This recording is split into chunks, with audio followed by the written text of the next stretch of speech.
Hey everybody. You know, one thing that I get excited about when I go out hiking and exploring is the opportunity to spot or track down an animal that I don't normally get to see every day. This one time I was hiking through the sand dunes of Lake Michigan. And so this nature area that I was in came up right to the edge of a port where a bunch of old boats are stored when they're not out on the water. So I was hiking through and I spotted some tracks in the sand. And by the shape and the size and the pattern that they made, I was guessing that they were red fox tracks. So I started following these tracks through the forest and I lost them a couple times. So I had to stop and I had to look around and think about where would this fox maybe head based on what I was looking at. And I would find them again and keep following. Eventually, these tracks led all the way to this old building used to store boats. And there was a hole right at the edge of the wall that went under the building. So I got down low and I hid and watched that hole for a little bit. Not too long after, a red fox popped his head out and looked around. I was so excited. It's not every day that you get to track a fox through the forest and follow it all the way to its den. So today on our adventure, we're gonna get to see some foxes up close and a coyote and some baby foxes. So I hope you're ready for an adventure. Here we go.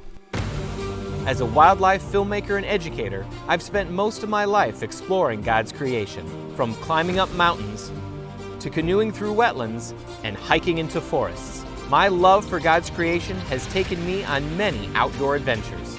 In each episode, you'll come along with me as we explore this great big world God has made.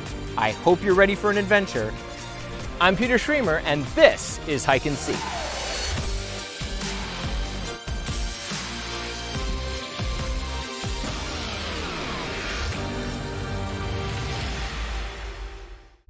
You know, the wildlife clinic at the Howell Nature Center rescues, rehabilitates, and releases thousands of wild animals every single year.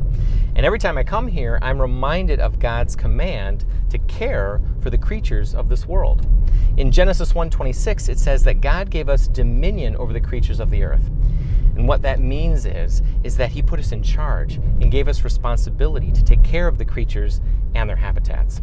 Helping to care for injured and orphaned animals is not just a meaningful experience, it's what God calls us to do.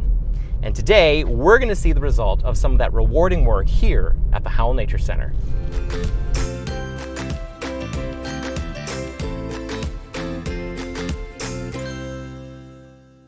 So we're here with Caitlin Lewis, the Wildlife Park Coordinator here at the Howell Nature Center. So Caitlin, tell us a little bit about the red foxes here and why they're even here at the Howell Nature Center. So we have Copper and Vixen here. They've been here since 2006, so about 14 years. They are a brother and sister that were actually bred at a fur farm and intended to be worn as coats. So not their own fur, but somebody else is wearing their fur. They are acclimated to people, having been born and raised in captivity, so they cannot be released to the wild because they lack a proper fear of humans. So what are some things that are unique to foxes and red foxes in particular?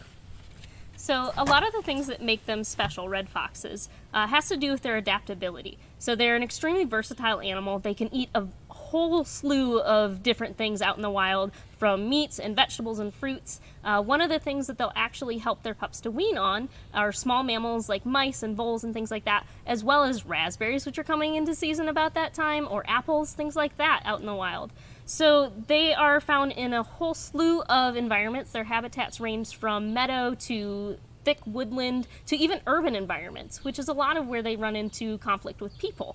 So they are taking advantage of any niche that they can adapt to, even so far as taking over territories held by Arctic foxes on one of the other 6 continents that they can inhabit, and even gray foxes. So what are some things that you do to care for them in captivity?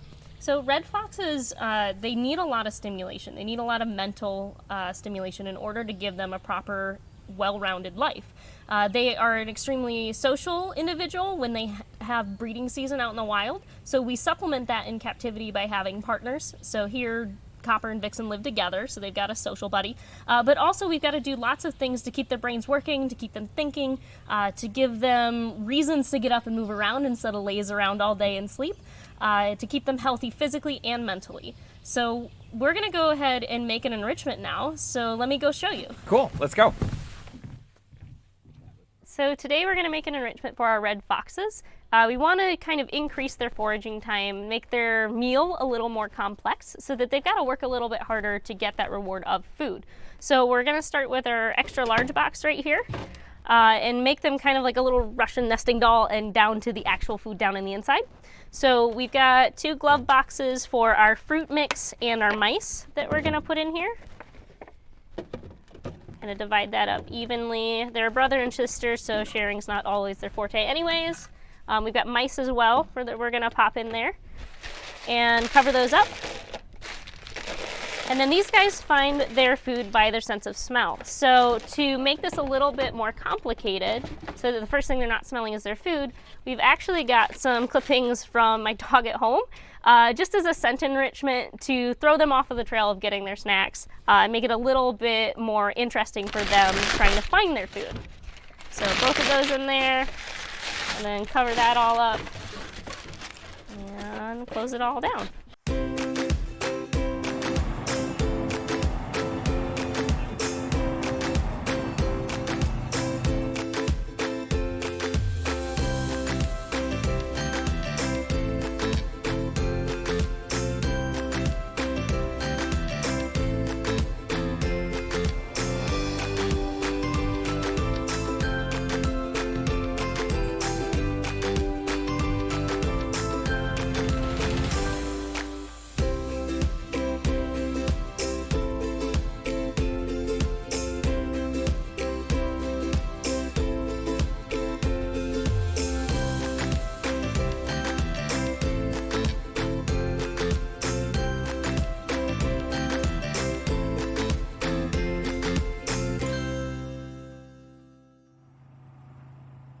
Now you also have a beautiful coyote here at the Howell Nature Center. Can you tell us a little bit about her? Yeah, so Kayla actually came to us in 2015. She was born wild. She had been raised by parents for a little bit and then somehow found her way into a gentleman's home. She was kept illegally as a pet for about 3 months before that realization kind of set in that this is a coyote, not a puppy that I found out in the forest. And at that point, the gentleman actually did turn her over to us. She was raised with other coyotes once she got here. Actually, 6 other puppies were with her, coyote pups or cubs, if you'd rather.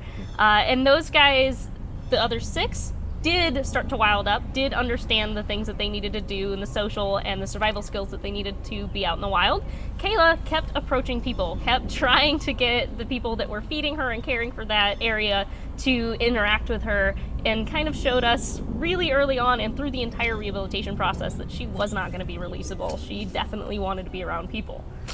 So both coyotes and red foxes are part of the dog kind. So what are some things that they share in common, and what are some things that make them unique species? All right, so the dog species, or canines as we call them, they, other than the fact that they're very much different in size, coyotes being quite a bit larger, between 20 and 50 pounds, depending on where you're at in the world. The foxes being around between 8 and 16 pounds, are quite a bit smaller. Other major differences would be their social style. So in the case of coyotes, they are what we call pack animals. So if you were to look at the individuals that make up a coyote pack, they're almost always, more than not, genetically related. So they're going to be brothers and sisters and mom and dad, either from that year or the previous year. In foxes' cases, the only time you're going to see them in a group is when mom and dad are caring for their kits that year. So you've got mom and dad always doting on them, giving them lots of food and love, and at about 6 months old, kicking them out. In the case of the coyotes, they're going to keep them on a little bit longer, somewhere between 8 and 9 months. And then those coyotes oftentimes will still hang out near their original natal den and not spread very far away. Their tactics for getting food are a little bit different. Both of them are going to use scent for the most part. They're extremely well built to smell out their dinner. In the coyotes' case, they've got a little bit better of table manners. They actually chew their food. Many people don't know this, but red foxes, they don't actually chew any of their food. They take little bites off and they swallow it whole. So really bad table manners on those guys. But the coyote then will also steal food from other animals. So coyotes will find caches from red foxes where they've stored extra dinner, extra snacks, sniff those out, and actually dig them up and eat them themselves. So where they lack the table manners, the red foxes, at least they're not taking anybody else's meal. Other differences, coat color. In the coyotes' case, they're more adapted to desert, mountain, deciduous forests, and then the darker color of the red foxes makes them more adapted for meadows. They blend in better with tall grasses, low shrubbery. Both of them will dig dens during the breeding season. In the case of red foxes, they'll have multiple den sites with multiple entrances, making escape very, very easy. In coyotes' cases, they'll usually have one natal den and only move to another one that they've dug if they have to. And both of them love to take over some of their prey's dens. So they'll take a burrow that was created by a groundhog or another smaller mammal and just kind of make it their own home.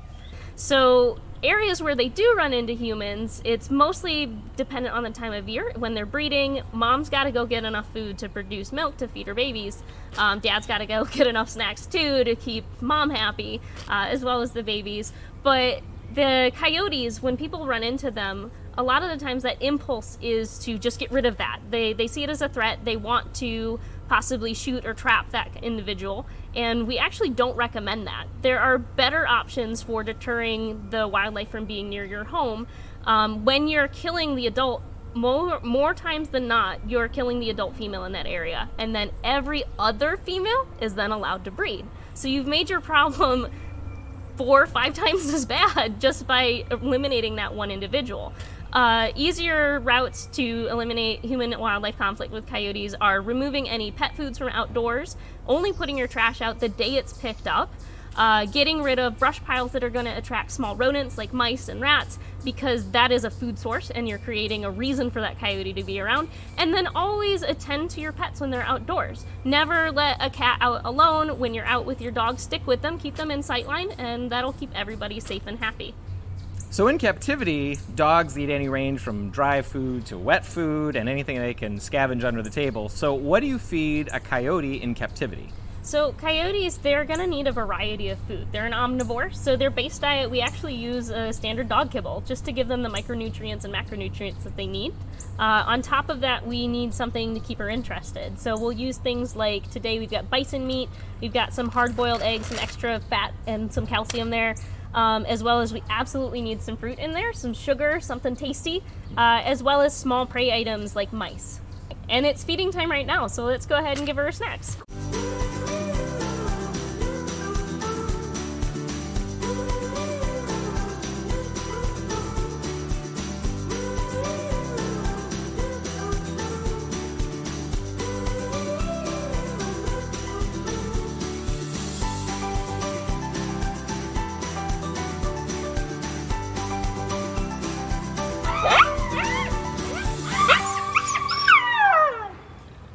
So here's a tip on tracking wildlife in nature. Wolves, coyotes, foxes, and pet dogs are all part of the dog kind that were created on day 6 of creation with all the other land animals, which means all their paw prints are going to look very similar. But there's a way to tell the difference between pet dogs and wild dogs that I'm going to show you in just a second. First, what's the difference between a dog print and a cat print? That's important too. Dog prints are more oval and have claw marks in the prints they make, while cats are more round and have no claw marks at all. So now you know the difference between cats and dogs. Now, how do you tell the difference between wild dogs and pet dogs? Well, down here, I have drawn some patterns of dog tracks. One of these is a wild dog. One of these is a pet dog. Can you guess which one is which?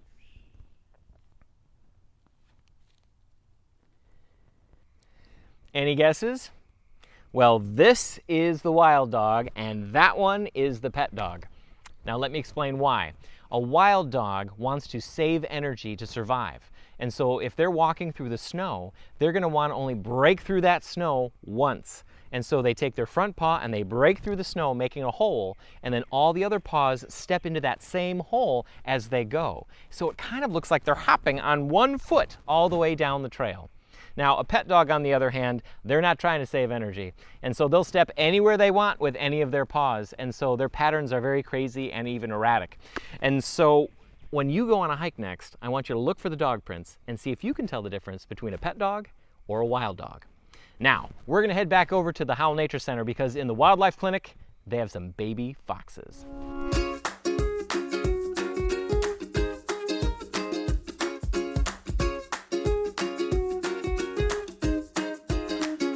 this year, we actually have 16 red fox kits in care. 16. Our average is somewhere between like 2 and 10, so this year's been a little bit of a high mileage year for us. They come in for a variety of reasons. It can be as simple as it was lost during a den move, so orphaned unintentionally by its parents. Mom and dad would work together to move them from one area to another. The ones that came in this year for the most part had physical trauma or displaced parents, or actually 2 of them lost their parents to being shy. One of the most essential things for a growing fox kit is to have a social partner. So we try to group them as well as we can, as long as we've proven that they don't have any ecto or endoparasites, so no creepy crawlies going on. Once we get them together, we can start giving them enrichments, just like we do our captive foxes, in order to help stimulate hunting instincts, as well as introducing play items just to get them up and moving, as well as giving them a huge variety of food items, because we have to make sure that they're willing to try things out in the wild after they leave here, and we're mimicking that diet as closely as possible. And the last thing, it's absolutely essential, is exercise. So getting them moving, getting their muscles developed and strong so that they can go back out into the wild, hunt and play and find mates and territories and do really well. With red fox kits, we try to mimic the same timeline that they're with their parents. So at about 6 months of age to 8 months, depending on the kit, we're able to release them. So we've proven that they've got all the faculties, the social and the survival skills to go back into the wild, and then we can get them out into appropriate habitat and living free on their own.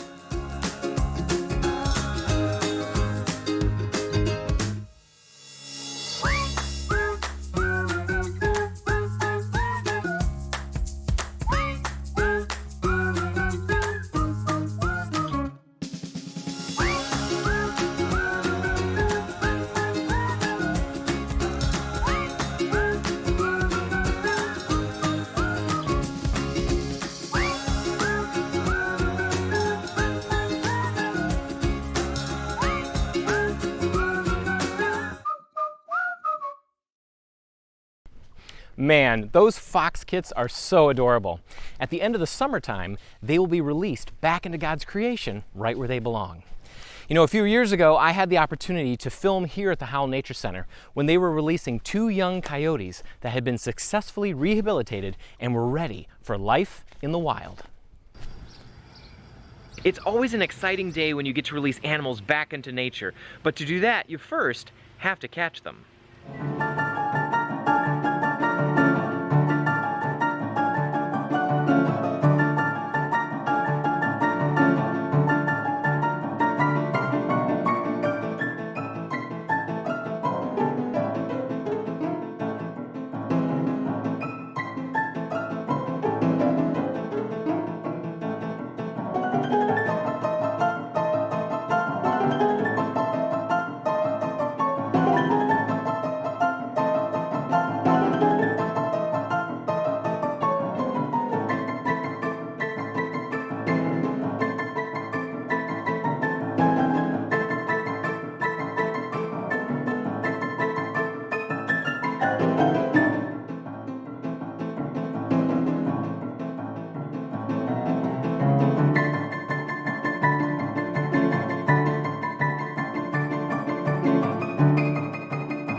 Made it out away from the city and into the country, and now we're just looking for a good place to let them go back into the wild.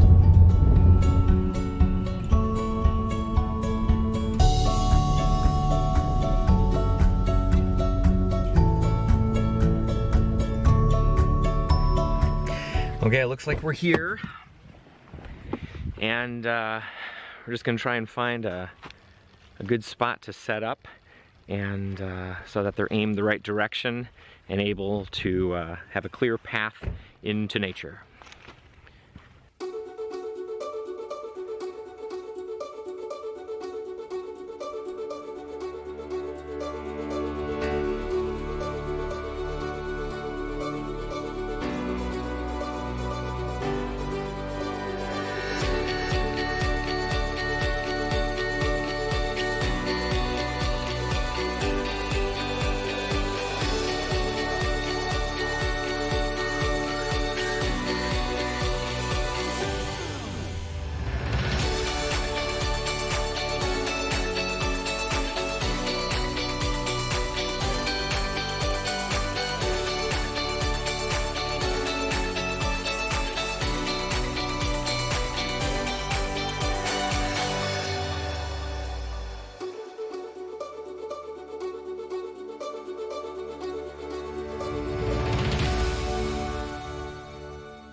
Today we talked about tracking wildlife, and I shared my story about following that red fox through the sand dunes. If you're going to be good at tracking, you need to know the animal that you're tracking, and you need to know something about the habitat that it lives in. Those two things will help you find the tracks, but also stay on the right path along the way. Now, making choices in life is kind of similar. We have to walk in the paw prints of the fox to follow it. And in life, we need to walk in the footprints of Jesus to follow him. In Matthew 4, Jesus said, "Follow me." In order to do that, you need to know the one that you're following, and you need to trust in the truth and the wisdom of the gospel. And that's where spending time in prayer and spending time in God's Word come in. And we're going to take a look here at Psalm 32:8. "I will instruct you and teach you in the way you should go. I will counsel you with my eye upon you." If we turn to Isaiah 30, verse 21, it says, "And your ears shall hear a word behind you, saying, 'This is the way, walk in it,' when you turn to the right or when you turn to the left." I know that sometimes it feels like you've lost your way or you don't know which way to turn, but Jesus never abandons you.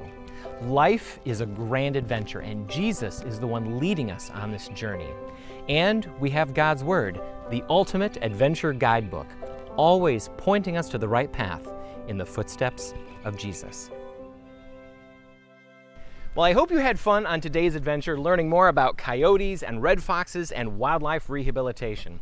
You know, when you're working with such cute animals like baby foxes, you cannot treat them like your pets. If you're going to release them back out into the wild, you have to help prepare them for that life. That's the challenge of wildlife rehabilitation. But it's so rewarding when you get to see them run free again in God's natural world. You know, one thing you can do to help is you can either support or participate in any wildlife rehabilitation clinics or programs that are going on in your area. It's just one example of something you can do to help care for God's wild creatures. So now it's your turn to hike out into God's creation and seek our loving Creator. I'll see you next time.